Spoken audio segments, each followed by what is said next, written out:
Kumusta po kayo? Bago po ang lahat, first things first.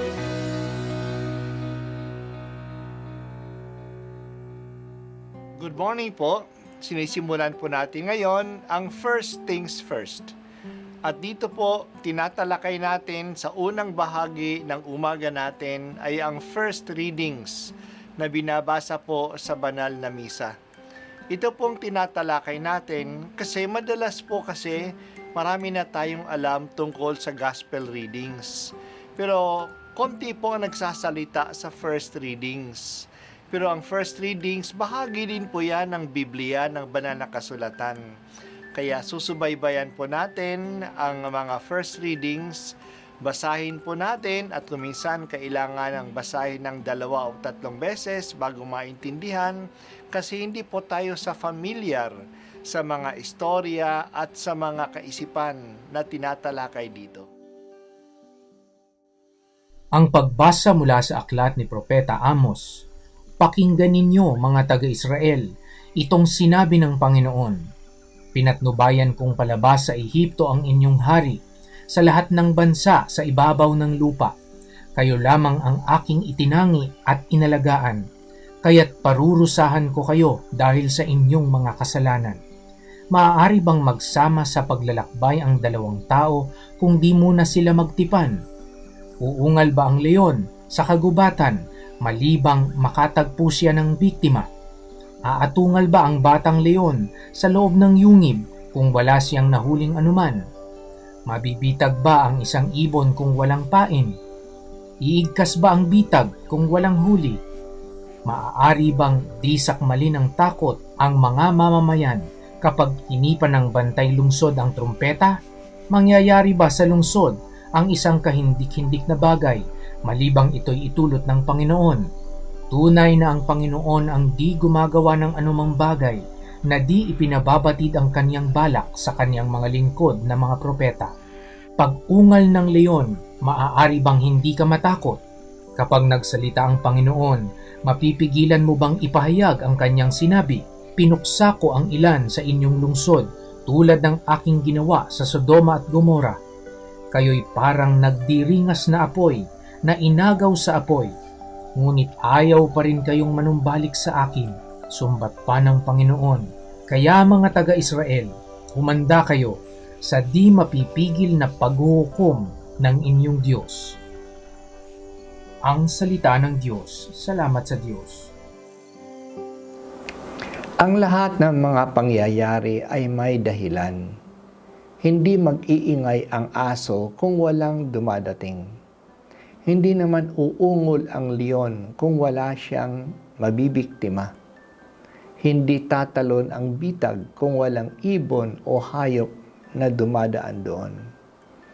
Ganon ang nangyayari noon sa kaharian ng Israel. Naranasan nila ang katangi-tanging alaga ng Diyos. Niligtas sila sa pang-aalipin sa Ehipto. Inalagaan sila sa disyerto sa loob ng 40 taon. Ngayon, ang mga nangyayari sa kanila ay tulad na ng nagbabantang digmaan. Ang pag-ihip ng trumpeta ay tanda ng darating na labanan, na dumadating na mga kaaway. May dahilan ang pangyayaring ito. Ang dahilan ay ang kanilang kasalanan. Pero ayaw pa rin manumbalik ang mga tao kayaw Patuloy pa rin sila sa pagsamba sa mga Diyos-Diyosan. Kaya maghanda sila. Baka tulad sila ng mga lungsod ng Sodoma at Gomora, mga lungsod na sinira dahil sa kanilang kasamaan. Nagpaparamdam ang Diyos sa mga pangyayari sa atin. May dahilan ngang nangyayari sa atin.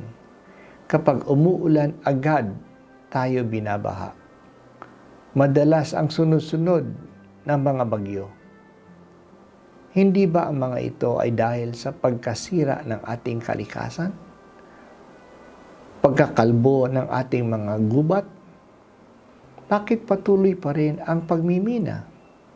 Ang pagpuputol ng mga puno? Ang kaguluhan sa gobyerno ay tanda ng pagkukulang ng mga namumuno natin? Bakit patuloy pa tayong bumoboto sa mga walang kwentang tao? Hindi ba nakikita na kapag hindi tapat sa pamilya, ay hindi yan magiging tapat sa bayan?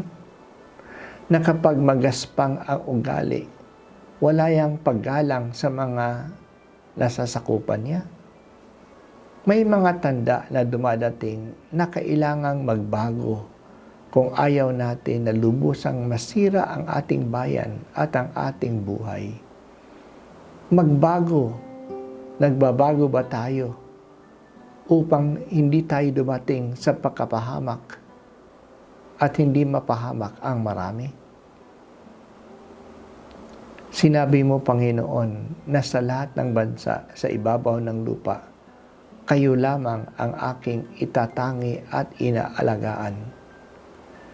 Kapag paparusahan ko kayo dahil sa inyong mga kasalanan, talagang bibiyayaan mo kami.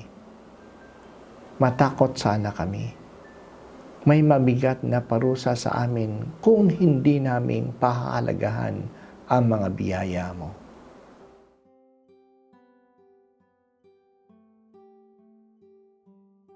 At ako po ay si Bishop Broderick Pabilio dito sa First Things First.